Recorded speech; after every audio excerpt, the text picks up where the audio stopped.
Hello everybody and welcome to Thermal Physics Lesson 8. Now of course in the last two videos we spent a lot of time looking over kinetic theory and deriving a couple of equations to do with kinetic theory. The first of those is pressure, which is P times V is equal to a third NM V RMS squared, and then also the mean kinetic energy, so EK bar is 3 over 2 multiplied by Boltzmann's constant multiplied by the temperature. Now in this video, which is going to be the last video of this topic, we're just going to round off a few ideas and just finish off a couple of the little bits and bobs that need to be dealt with in this topic. Firstly then, in kinetic theory, we, as we said, derive the equation EK bar is equal to 3 over 2 kBT. Now of course what we said was that was the mean kinetic energy of a molecule in a gas.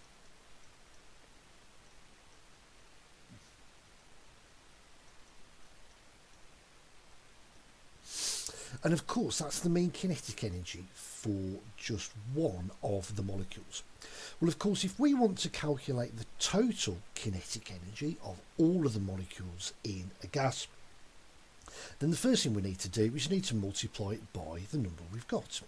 So we can say that the total energy, EK total, is equal to 3 over 2 multiplied by N multiplied by Boltzmann's constant multiplied by the temperature.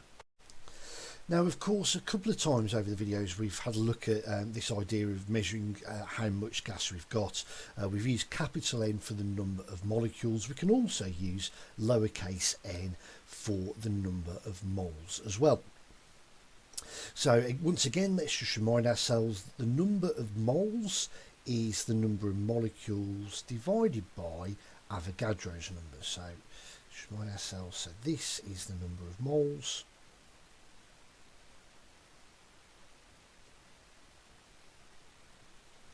and capital N is the number of molecules,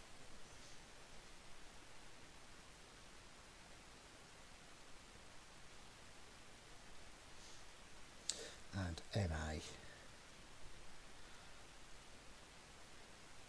is Avogadro's number. Now rearranging that ever so slightly, we can obviously see that if we multiply both sides by Avogadro's number, the number of molecules is the number of moles multiplied by Avogadro's number. Let's substitute that back into our total kinetic energy equation, and what we end up with is that the total kinetic energy is equal to 3 over 2 multiplied by, then here comes the substitution, multiplied by Boltzmann's constant multiplied by the temperature.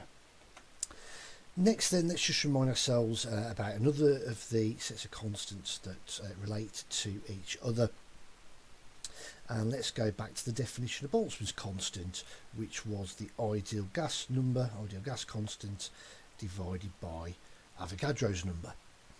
Now as we can see, if we multiply both sides by Avogadro's number again, we get that Boltzmann's constant multiplied by Avogadro's number is the ideal gas constant. When we come over to this equation over here, we can see that here we've got Avogadro's number multiplied by Boltzmann's constant, and therefore we can substitute the ideal gas constant in there as well. So we end up with the total kinetic energy is equal to 3 over 2 multiplied by N, the number of moles of gas in our substance, and multiplied by R multiplied by T. So there we have a couple of subtly different versions of the total kinetic energy equation, either 3 over 2 N kBT or 3 over 2 N RT, and you can see that once again at least the NKBT, capital NKBT, and the lowercase n RT, once again we recognise those from the ideal gas law, and again showing that at least on the right hand side, given all the units of everything there, it always comes back down to joules, which of course is the unit of energy in the first place. Next then, hopefully this will just be a reminder for you from GCSE chemistry. Of course, if you're doing A-level chemistry, then hopefully you will already know this bit. But we're just going to have a quick look at what's known as molar mass. Now, of course, if we go back to the kinetic energy equation, the mean kinetic energy being 3 over 2 kBT, remember that mean kinetic energy we got from a half mv RMS velocity squared. And of course, a lot of the time what we're going to need to know for this is the mass, and that will be the mass of one molecule. Now, sometimes you may just be given the mass of a molecule, but at other times you'll be given the molar mass. Now, molar mass, hopefully we can see what that means from what it's called. The molar mass is just the mass of one mole of a substance.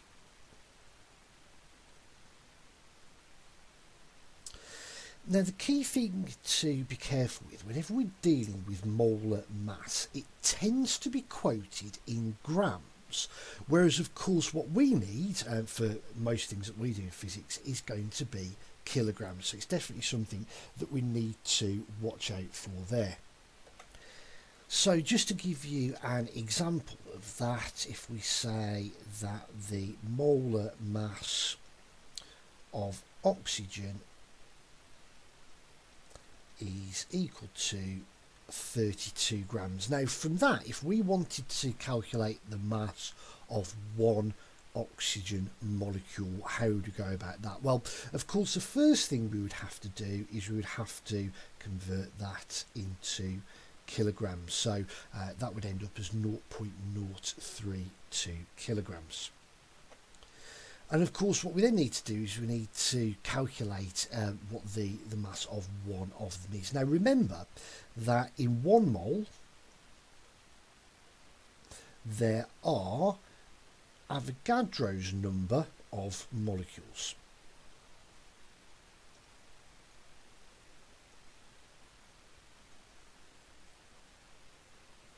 So therefore, in order to get the mass of one molecule,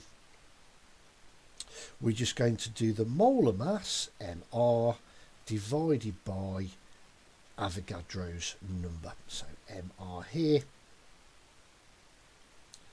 is the molar mass,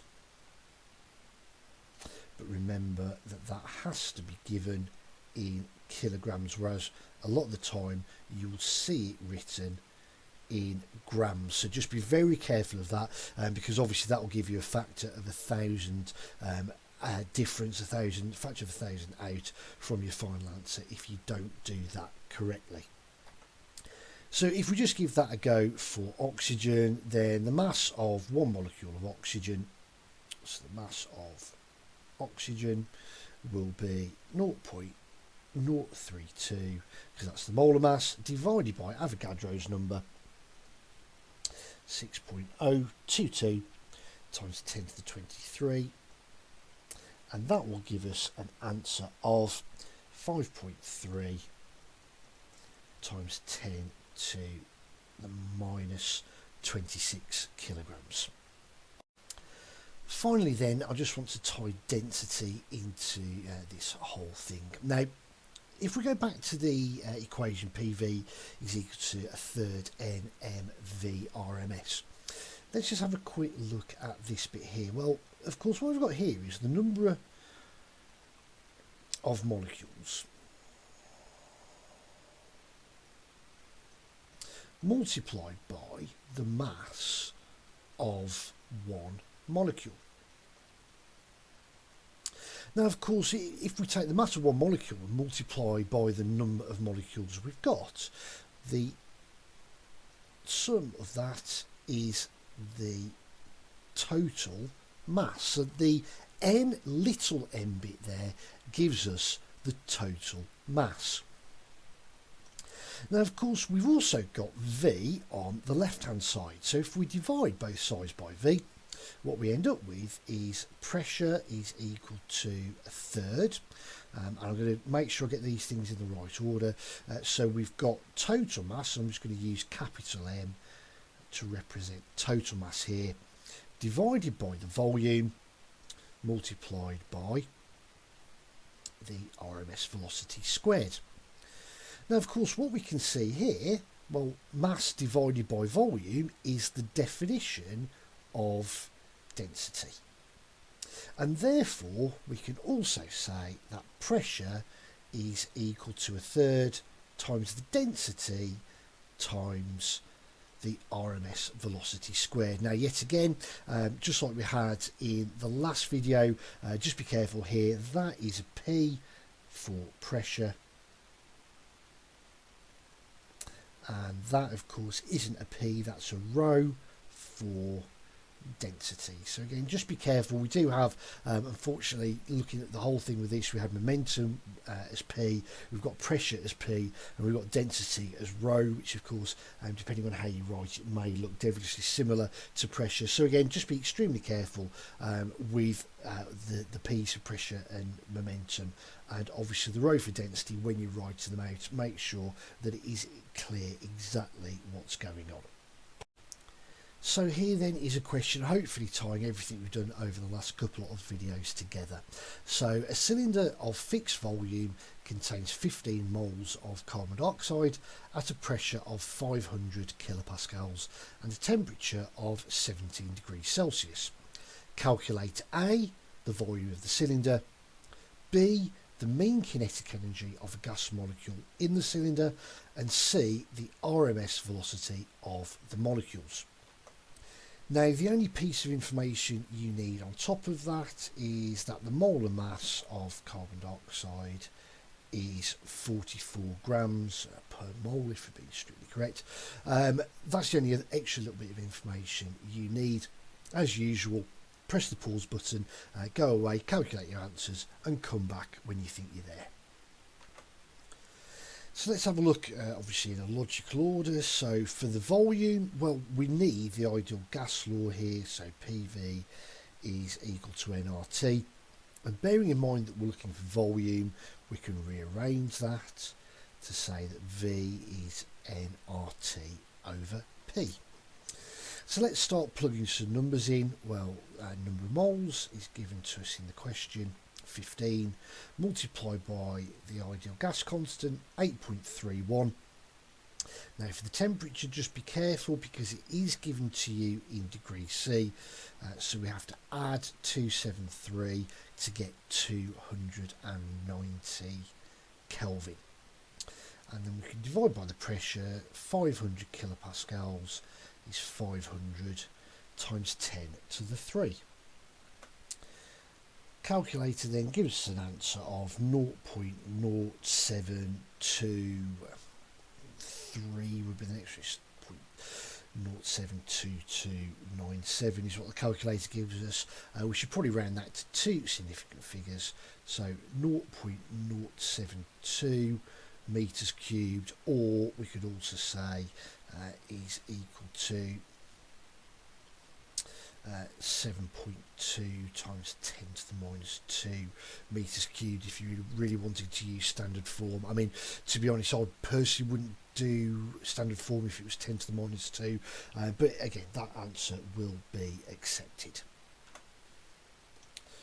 For part B then, we need the mean kinetic energy, so EK bar is equal to 3 over 2 kBT. So it's 3 over 2 multiplied by Boltzmann's constant, 1.38 times 10 to the minus 23, multiplied by the temperature, obviously in Kelvin, at 290. when we plug all that in, and again I'm going to round to 2 sig figs again, we end up with 6.0 times 10 to the minus 21 joules. Now for the RMS velocity, remember that EK bar is mv RMS squared, and we've got a value for that as 6.0 times 10 to the minus 21. Now of course you would keep your full calculator answer there. Now when we rearrange that, v RMS squared is going to be 2 times 6.0 times 10 to the minus 21 divided by the mass of one carbon dioxide molecule. Now again, in order to calculate the mass of one molecule, remember we do the molar mass, which here is 0.044, and we divide it by Avogadro's number, which is 6.022 times 10 to the 23. So when we plug that all in, we get 2 times 6.0 times 10 to the minus 21, and with a bit of rearrangement, Avogadro's number ends up on the top, divided by 0.044. Now don't forget that that's V RMS squared, so obviously what we want to do is we want to square root all of that, and that gives us a final answer of 405 meters per second. So to summarise then, we first looked at total energy, and we said that the total kinetic energy is either equal to 3 over 2 n RT or 3 over 2 n kBT. And again, don't forget, I know I've said it enough, but just to make sure, lowercase n is the number of moles and capital N is the number of molecules.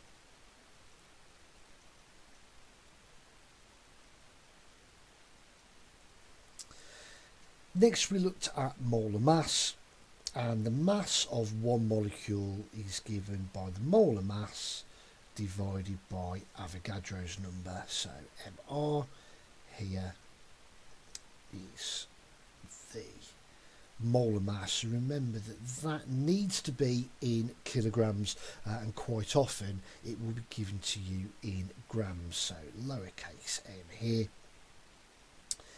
is the mass of one molecule. Finally then, we did the density equation, which says that P is equal to 1/3 times rho times the square of the RMS velocity. So that's it for this video, and as I said, that's it for this topic. As usual, thanks for watching. I hope you got something really useful out of all that, and I'll see you in another topic.